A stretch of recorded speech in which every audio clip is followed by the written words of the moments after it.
Nadia Reeves had prepared for this diplomatic mission for months. But nothing in her training had covered what to do when the gravity calibration in an alien space station suddenly shifted mid-bow. "Ambassador Reeves of Earth," announced the Terran.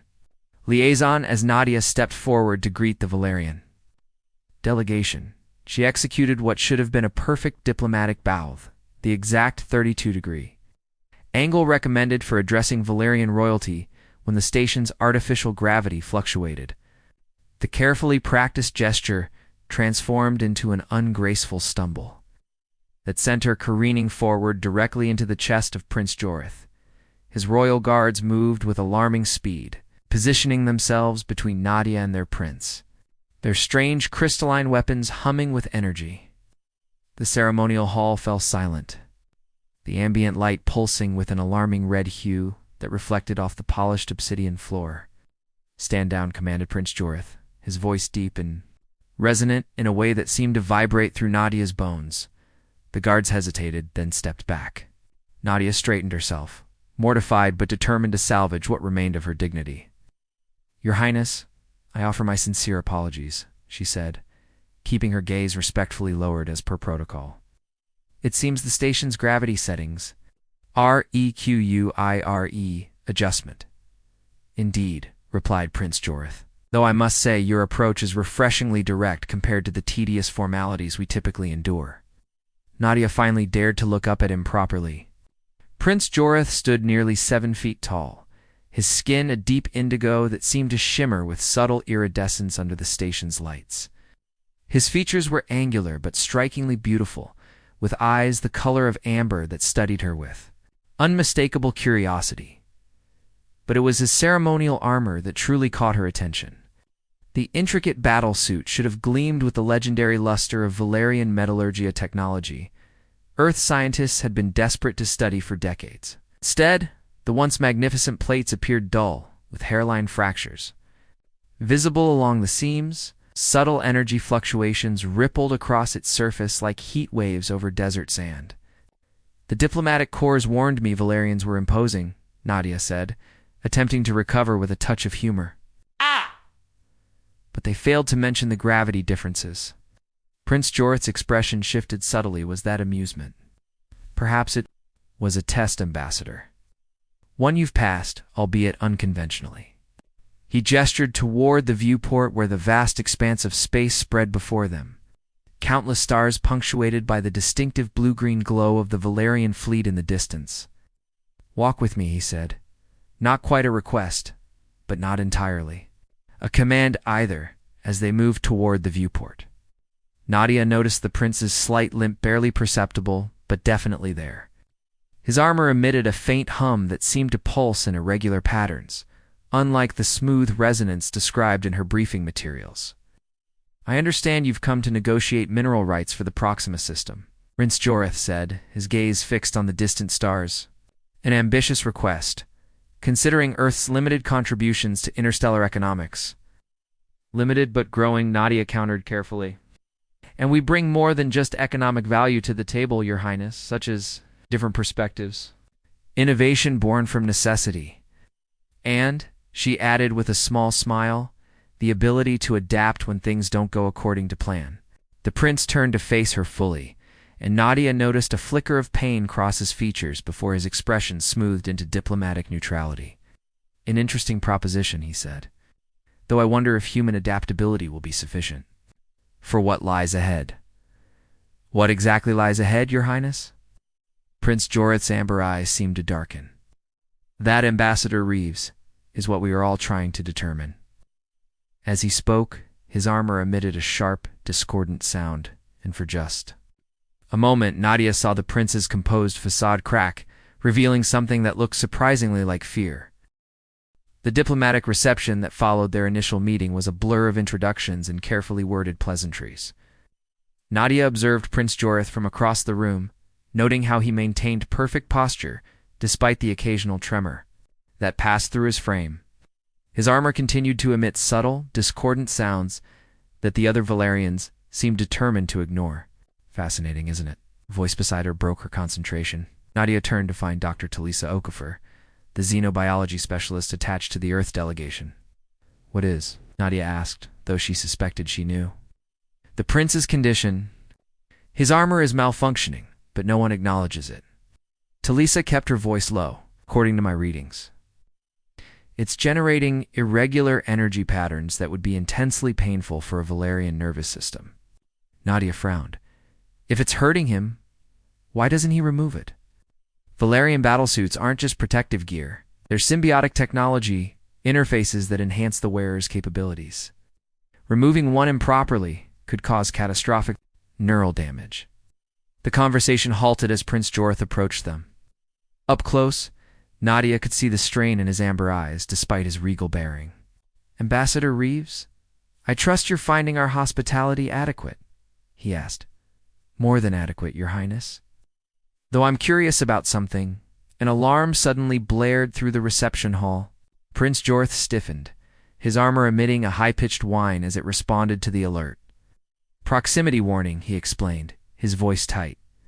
Please excuse me. He turned to leave, but staggered suddenly, one hand bracing against a nearby. Calm without thinking, Nadia stepped forward to steady him. Your Highness. The moment her hand touched his armor, a jolt of energy passed between them. Images flooded her mind. A massive battle, worlds burning, billions of Valerians fleeing. Their home system, and through it all, overwhelming pain and responsibility. Prince Jorth jerked away, his eyes wide with shock. What did you just do? I don't know what happened, Nadia.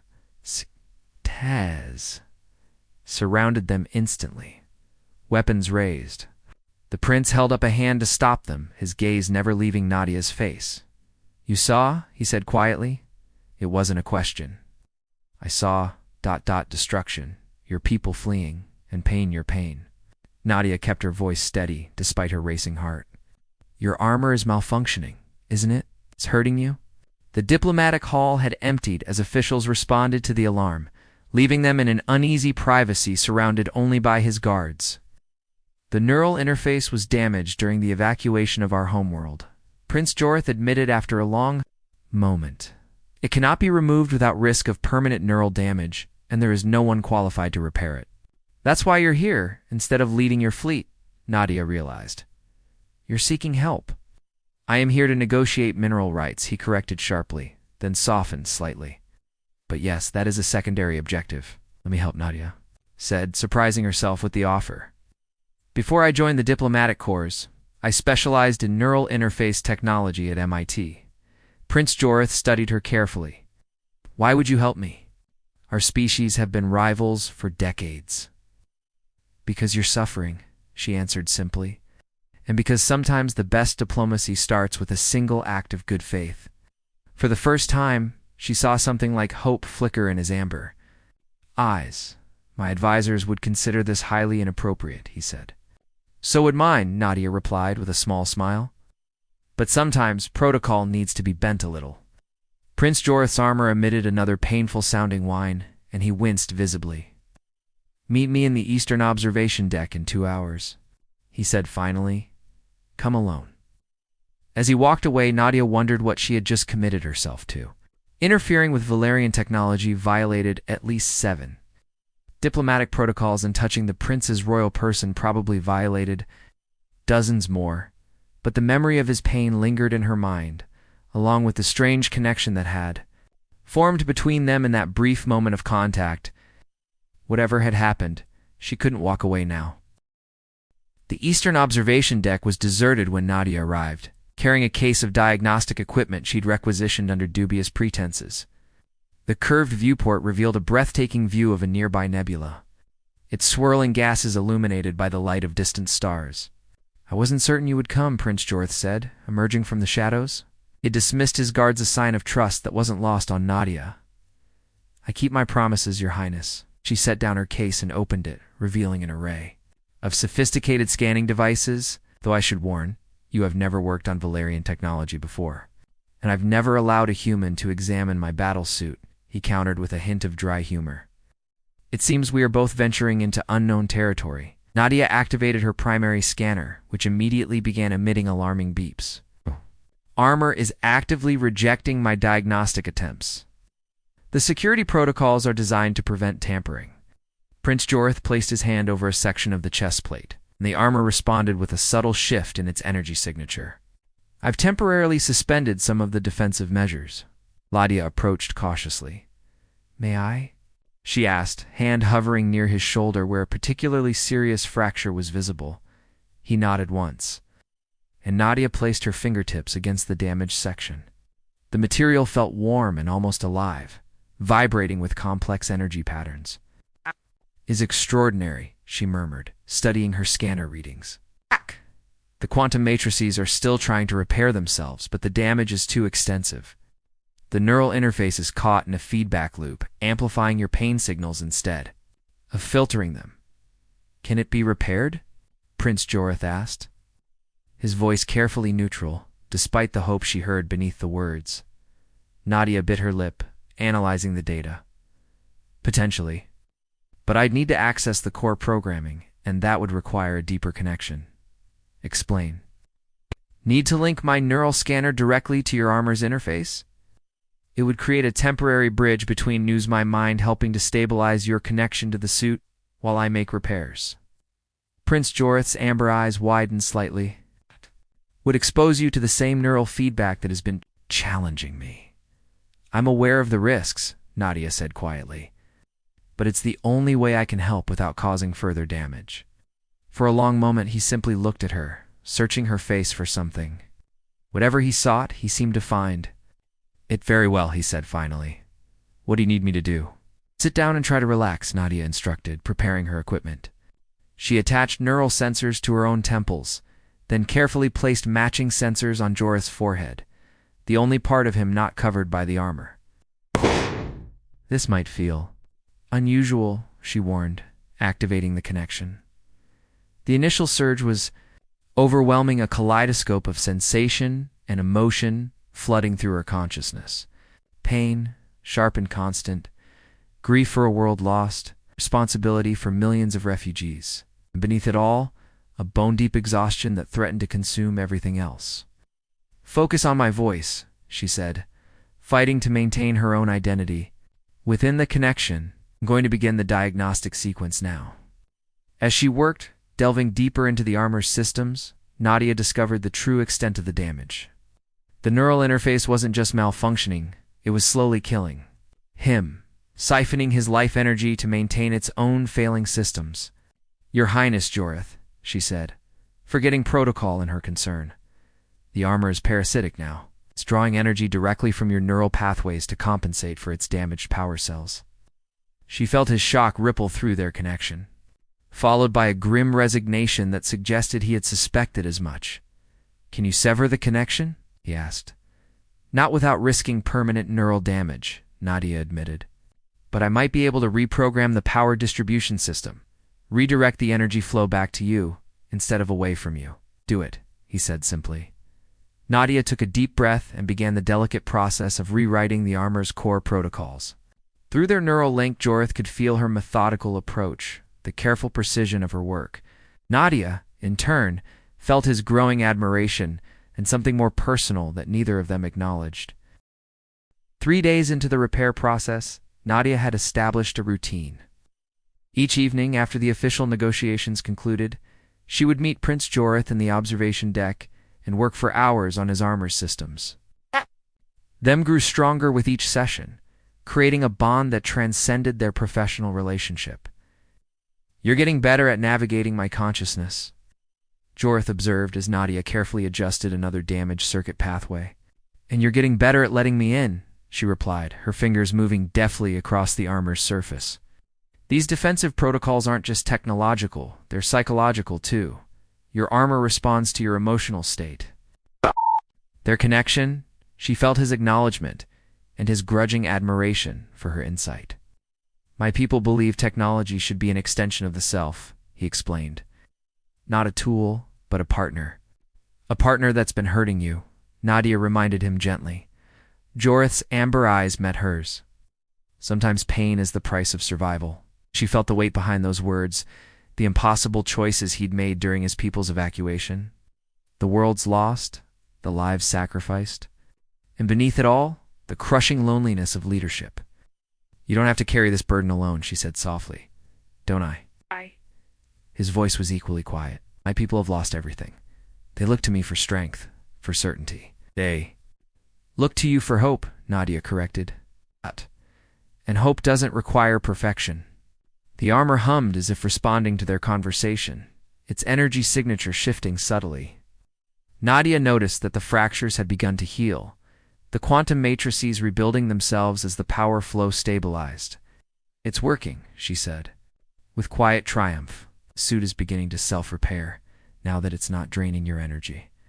Jorith moved his shoulders experimentally, testing the armor's response. The pain is reduced. I can think more clearly now. That's because I've managed to reset the emotional dampening systems, Nadia explained. They were stuck in overdrive, blocking not just pain, but all emotional responses. She felt his sudden alarm through their connection. You mean yes? Nadia confirmed, unable to suppress a smile. You're going to start feeling things again. All things. As if on cue, a wave of emotions surged through their neural link: relief, gratitude, and something far more personal directed at her. Jorith immediately tried to suppress it, but it was too late. Nadia had felt the warmth of his regard, the growing attraction he'd been fighting. I apologize, he said stiffly. That was inappropriate. Was it? Nadia challenged, her heart racing, or just honest. Through their connection, she deliberately let him feel her own carefully guarded feelings, the fascination that had grown into admiration, the concern that had deepened into affection. Jorith went very still. This complicates matters. Life is complicated, Nadia replied. She hesitated, and reached out to touch his face, the first contact between them that wasn't related to repairing his armor. The connection between them flared brilliantly, their emotions amplified by the neural link. For a moment, they simply existed in perfect understanding, barriers of species and politics temporarily forgotten. Then an alarm shattered the moment. Prince Jorith, your presence is required in the command center immediately, a voice announced over the station's communication system. We've detected unauthorized movement from the Earth fleet. Jorith pulled back, his expression hardening into royal authority once more. What is the meaning of this? I don't know, Nadia said, genuinely confused. Our orders were clear: maintain position and conduct negotiations. No fleet movements were authorized. It seems your diplomatic corps doesn't share your commitment. To honesty, Jorith said coldly, the warmth between them evaporating. As he turned to leave, Nadia caught his arm. Let me come with you. There must be an explanation. For a moment, she thought he would refuse. Then he nodded sharply. Perhaps it's time to see where your true loyalties lie, Ambassador Reeves. The words stung, but through their neural link. Nadia could feel his inner conflict, the desire to trust her warring with centuries of diplomatic caution. My loyalty is to peace, she said quietly. Let me prove it. The command center buzzed with activity as tactical displays showed the Earth's fleet's unexpected maneuvers. Admiral Varin, Jorith's military commander, was already issuing defensive orders when they arrived. Your Highness, Varin acknowledged. With a bow, the humans have positioned 3 battle cruisers in the Tycho corridor. They claim it's a routine patrol, but the timing suggests otherwise. Nadia stepped forward. May I contact Earth Command? This movement wasn't part of our diplomatic brief. Jorith hesitated, then nodded. Open a secure channel to Earth Command, he ordered. The main screen flickered to life, revealing the stern face of Admiral Harrison. Nadia felt Jorith's tension through their neural link, which remained active despite the distance between them. Admiral Harrison, this is Ambassador Reeves. We're receiving reports of unauthorized fleet movements. Please explain. Harrison's expression remained impassive. We received intelligence that the Valerians were preparing an ambush in the Tycho sector. We moved to secure our position. False intelligence, Jorith stated flatly. My fleet remains in defensive formation around our refugee ships, exactly as agreed. Through their connection, Nadia could feel Jorith's genuine confusion and growing anger. Admiral, she pressed, who provided this intelligence? A flicker of discomfort crossed Harrison's face. That's classified, Ambassador. Nadia straightened. Understanding dawning, It was Mercator Industries, wasn't it? They've been lobbying against the mineral rights agreement because it would undermine their monopoly. Harrison's silence was confirmation enough. Admiral Nadia said firmly, "I am invoking Protocol 17 of the Earth Diplomatic Charter. Stand down the fleet immediately." "Ambassador, you don't have the authority, actually." "She does," interrupted a new voice as Earth's Secretary General joined the transmission. "And so do I, Admiral Harrison. Stand down immediately." "That's an order." As the Earth fleet began to withdraw, Nadia felt a wave of relief through her connection with Jorith. But there was something else too, a growing warmth and admiration, that made her cheeks flush. "It seems I misjudged you," Jorith said quietly as the command center cleared, leaving them momentarily alone. "Understandable," Nadia replied with a small smile. "Trust doesn't come easily between our peoples. Perhaps it should begin with us," he suggested, taking her hand. Through their neural link, she felt the full depth of his meaning, not just diplomatic trust, but something far more personal. The armor hummed between them, its energy signature now smooth and harmonious. The fractures had almost completely healed, the quantum matrices realigned and functioning properly. Her repairs are nearly complete, Nadia observed, her fingers tracing the now smooth surface of his chest plate. "Soon you won't need my help anymore." "Perhaps not for the armor," Jorith agreed, his amber eyes holding hers. "But there are other matters where your perspective would be invaluable, such as the relocation of my people, the rebuilding of our civilization, the establishment of new diplomatic protocols between our species." He paused, his expression softening. "And more personal matters that fall well outside standard diplomatic procedures."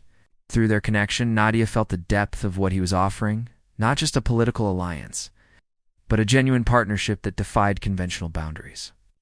"I believe," she said carefully, "that effective diplomacy sometimes requires us to venture beyond established protocols." "Is that what we're calling this?" Jorith asked, amusement coloring his voice as he drew her closer. "For now," Nadia replied with a smile. "The official terminology can be negotiated later." As his lips met hers, the neural link between them blossomed into something new, a bridge between worlds that promised possibilities neither had imagined before their unlikely meeting. The armor that had once caused such pain now hummed with harmonic energy, adapting to their shared emotions. Where there had been brokenness, there was now healing. Where there had been suspicion, trust had taken root. And in the vast emptiness of space, two representatives of distant worlds discovered that the most effective diplomacy began not with formal protocols, but with the simple courage to reach across the void and connect.